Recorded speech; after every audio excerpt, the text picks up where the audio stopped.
Assalamualaikum. Hari ini kita belajar tajuk indeks biasan untuk gelombang cahaya.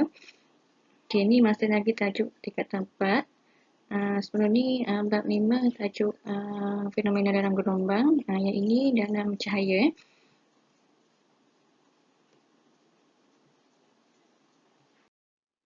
Okey, perhatikan rajah 6.1. Apakah yang menyebabkan fenomena tersebut? Okey, gambar yang kiri ni pensel kelihatan bengkok di dalam air.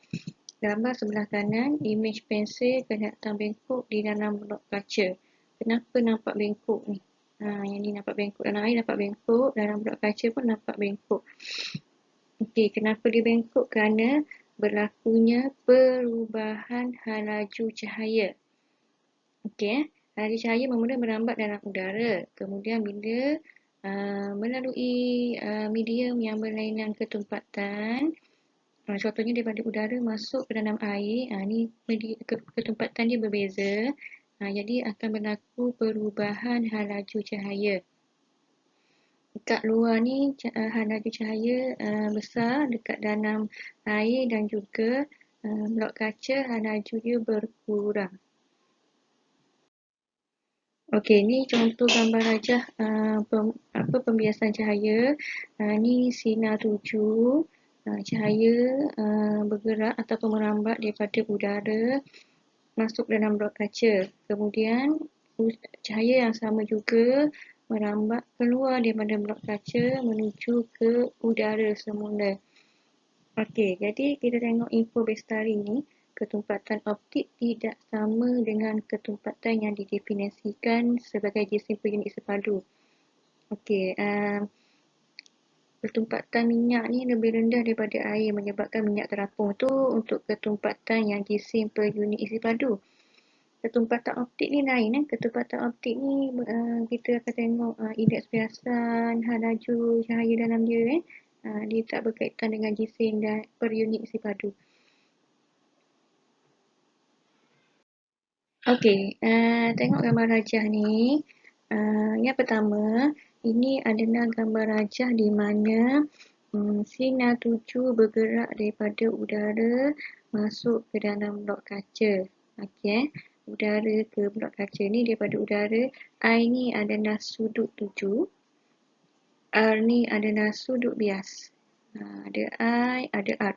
Okey, dia kata sinar cahaya membengkok ke arah garis normal apabila cahaya merambat dari medium yang berketumpatan optik rendah, iaitu dalam contoh udara, ke medium yang berketumpatan optik tinggi. Okey, ketumpatan rendah pergi ke ketumpatan tinggi.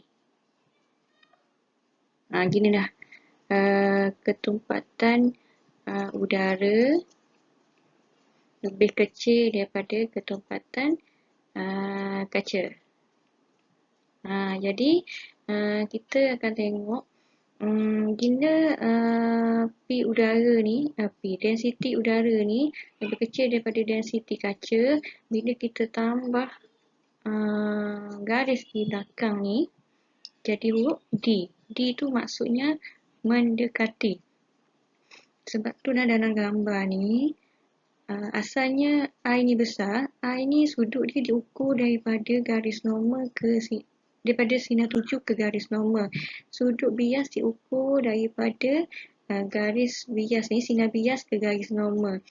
Okey, jadi asalnya besar, sudut tuju besar. Bila dia sampai ke sempadan antara udara dengan blok kaca, cahaya ni membengkok mendekati garis normal. Jadi kecil R dia.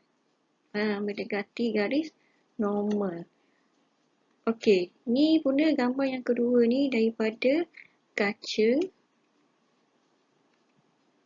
Daripada kaca ke udara. Okey, kaca ni lebih tumpak daripada udara. Jadi kita tengok ni tak boleh nak buat garis ni lah. Kalau tadi tu udara tu kurang tumpak berbanding dengan kaca, kita tambah satu garis jadi buat D. Yang ni tak boleh tambah lah. Dia kontras, menjauhi. Menjauhi. Jadi tengok ni, I dia kecil. Bila sampai sempadan tu, dia garis ni, sinar biasa ni, dia menjauhi garis normal. Nampak tak? Semakin besar kan? Besar daripada yang ni, yang asal. R dia lebih besar daripada I. Kalau yang ni, I lebih besar daripada R. Sebab dia, sudut R ni mendekati garis normal. Yang ini, sudut R ni menjauhi garis normal. Okey, yang seterusnya tajuk indeks biasan yang awak baru jumpa indeks biasan. Indeks biasan ni tujuan dia kita nak tentukan darjah pembengkokan alur cahaya. Maknanya gini nilai N ni untuk info lah. Nilai N sentiasa lebih atau sama dengan 1. Contoh N sama dengan 1 ialah air.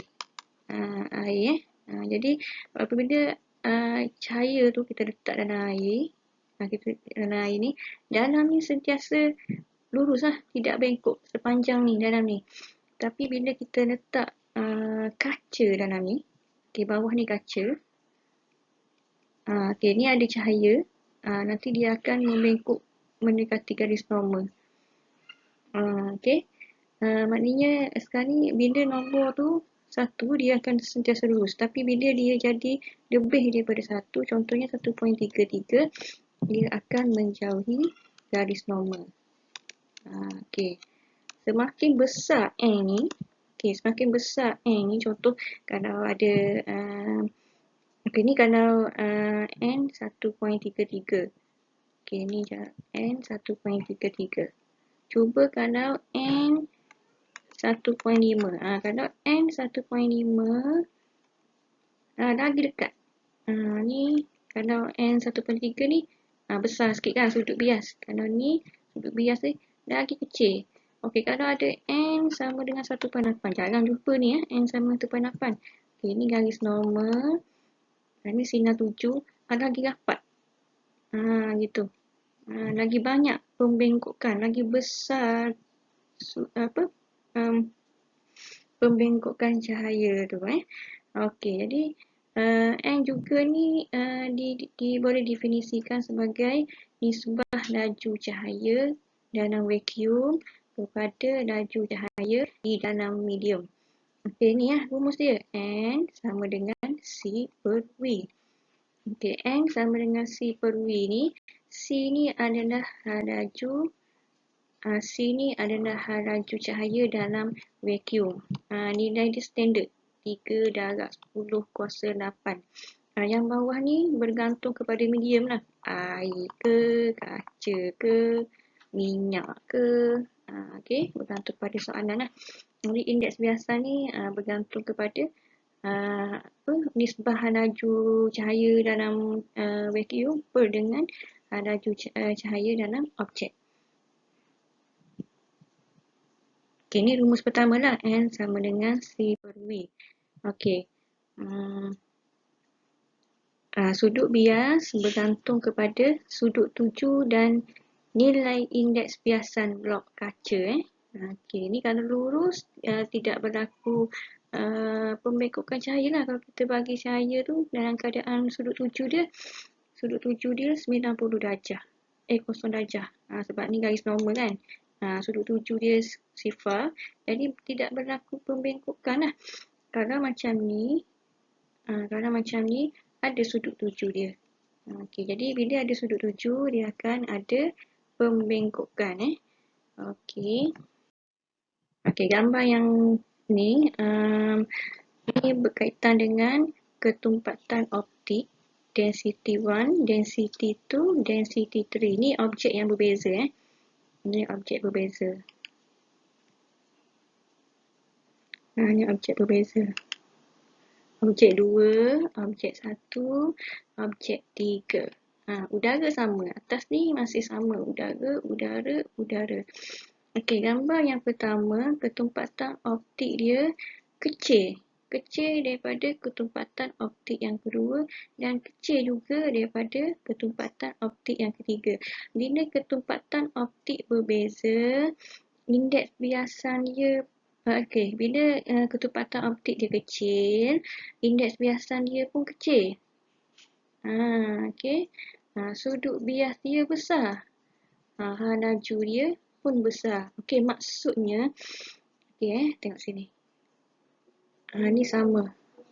Maksudnya, indeks biasan berkadar terus dengan density.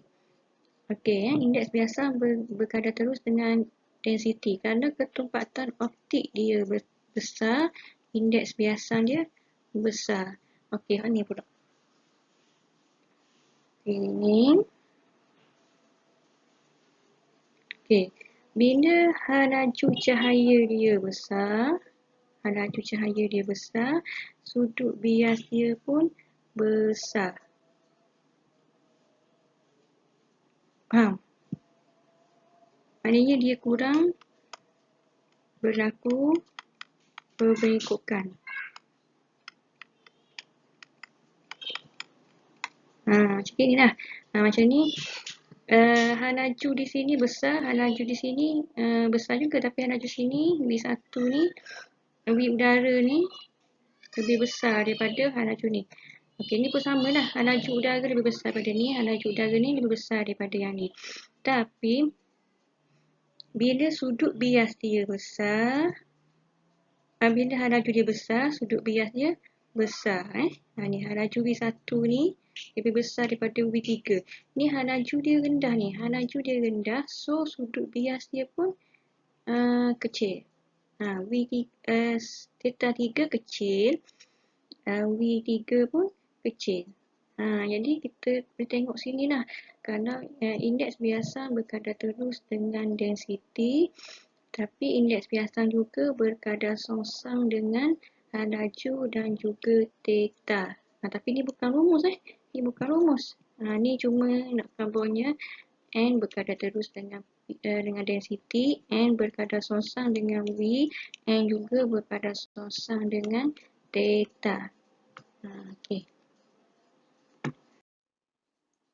Ni indeks biasan beberapa objek lah. Indeks biasan beberapa objek. Ni vacuum dan udara, indeks biasan dia sama lah, 1. Minyak zaitun 1.46. Intan, indeks biasan dia 2.42. Contoh sini. Jadi, bila N dia besar, theta dia kecil. Nampak? Theta dia kecil. Yang ini air dengan perspek. Perspek indeks biasan dia 1.50. Indeks dia kecil. Sudut pembiasan dia besar. Ni besar. Yang ni sudut bias dia kecil. Ni maknanya laju dia ni besar. Laju sini kecil. Ni rumus yang kedua. Rumus yang pertama tadi, N sama dengan C per V. Rumus yang kedua, N sama dengan sin I per dengan sin R. Rumus yang kedua, 3, N1 sin theta 1 sama dengan N2 sin theta 2. Yang ni rumus yang ketiga, yang ni rumus yang kedua. Cikgu nak terang rumus yang pertama ni, cikgu dah terang dah. Ni laju dalam udara ataupun vacuum. Ini laju dalam objek, dalam medium. Untuk yang rumus yang kedua ni, rumus yang kedua ni sin I per R. Ni sin I per R. I dengan R ni tidak semestinya I ni sudut tuju, tidak semestinya R ni sudut bias. Dia bergantung kepada dari mana sinar tu. Daripada udara kepada medium ataupun daripada medium kepada udara. Tetapi yang penting, I ni mesti ambil sudut pada udara. Yang R ni mesti ambil sudut pada medium. Ni kena ingat ni. Sebab Haji nak tanya soalan. Nombor 2 ni, dia suruh letak nilai. Nanti kita tengok contoh soalan. Okey, yang ketiga ni sama jugalah. Theta 1 ni adalah sudut 7. Theta 2 ni adalah sudut bias. N1 ni objek pada sudut 7 lah. Indeks biasan pada sudut 7. N2 ni indeks biasan objek yang dibias tu Okey, dia tukar je rumus ni. N1 sin 1 ni dia tukar, dia bawa N1 duduk sini, jadi bahagi. Lepas tu sin 2 ni di sini jadi bahagi, dapatlah rumus ni. Okey, jadi cuba tengok ni lah. Apabila medium 1 ialah udara dan medium 2 ialah N, jadi sin I ialah sudut 7 dalam udara, R ialah sudut biasan dalam medium. Memang istilah I tu adalah sudut 7. Okey, tapi okey, contoh lah. Contoh, ini ada satu sinar 7 daripada udara. Okey, membengkok dalam air. Okey, jadi ini adalah I, ini adalah R. Jadi masih lagi guna sin I per sin R. Okey, jadi I ni contohnya 30 darjah, yang ini 20 darjah. Jadi kita akan guna sin 30 darjah bahagi dengan sin 20 darjah. Tetapi untuk kes yang seterusnya, kalau cahaya itu bergerak daripada kaca ataupun udara, daripada air ke kaca ke, bergerak masuk ke dalam udara. Udara ni yang jadi bias. Okey, tengok sudut 7 dia. Ni I, sini R. Contoh sini 20 darjah, sini 40 darjah. Jadi bila kita guna N sama dengan sin I per sin R, kita tak boleh guna sin I ni 20 darjah. Kita kena ambil sin I ni, kita kena ambil daripada sudut R ni. Daripada udara ni, macam mana pun. Sin 40 darjah bahagi dengan sin 20 darjah. Walaupun 40 darjah ni ialah sudut bias, adalah sudut R, tapi kena letak sudut udara di atas. Barulah letak sudut medium di bawah. Ni wajib udara di atas. Kalau ni memang daripada udara, kita letaklah udara atas I, sin I ni. Tapi kalau ni daripada kaca masuk udara, kita letak sin udara juga ke atas. Ni special case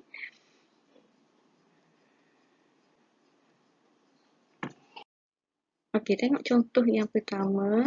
Darjah 1 menunjukkan satu sinar cahaya bergerak daripada udara masuk ke bongkah X.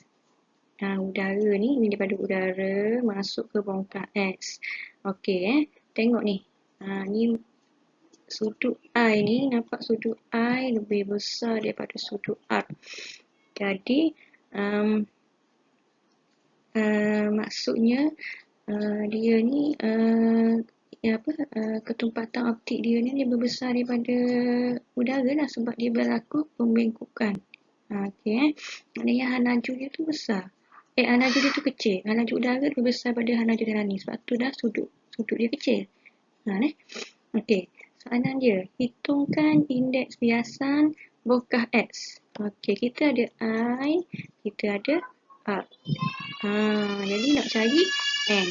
Jadi kita akan guna rumus N sama dengan sin I per sin R. Okey, beres. Kemudian bila kita dapat N ni, kita akan dapat cari laju cahaya. N sama dengan C per V. Kita ada N, kita ada C. Jadi kita akan dapat V, laju cahaya. Okey, mari kita tengok cara penyelesaian dia.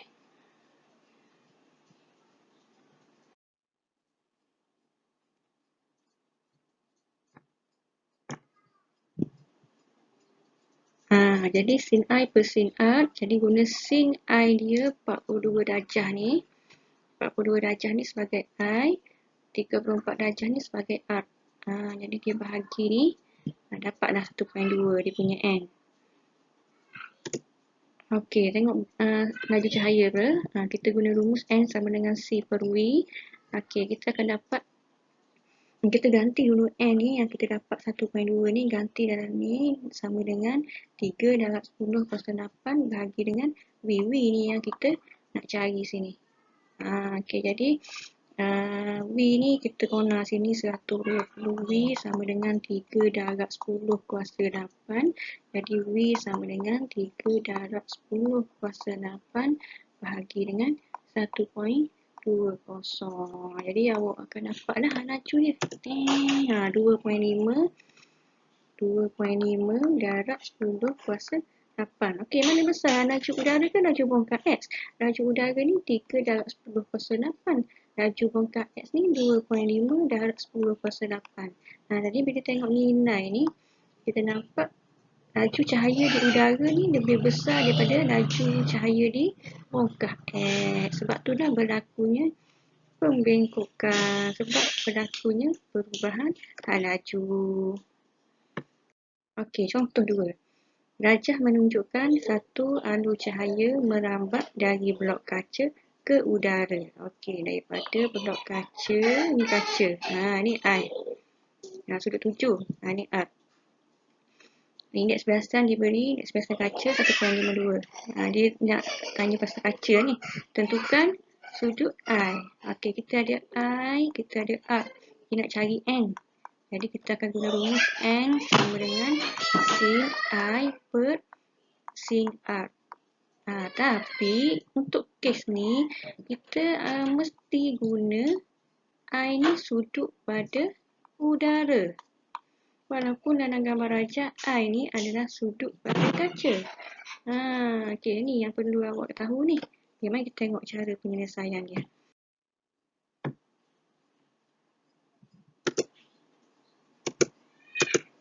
Okey, guna rumus tu.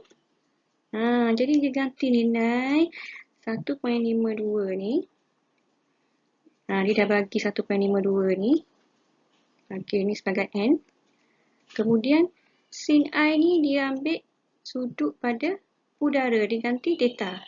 Kemudian R ni dia ambil kaca. Walaupun kaca ni adalah I, tapi kita kena isi sudut R ni guna sudut pada medium. Yang ini sudut pada udara.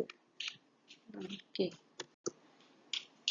Dapatlah theta dia 45.53 darjah.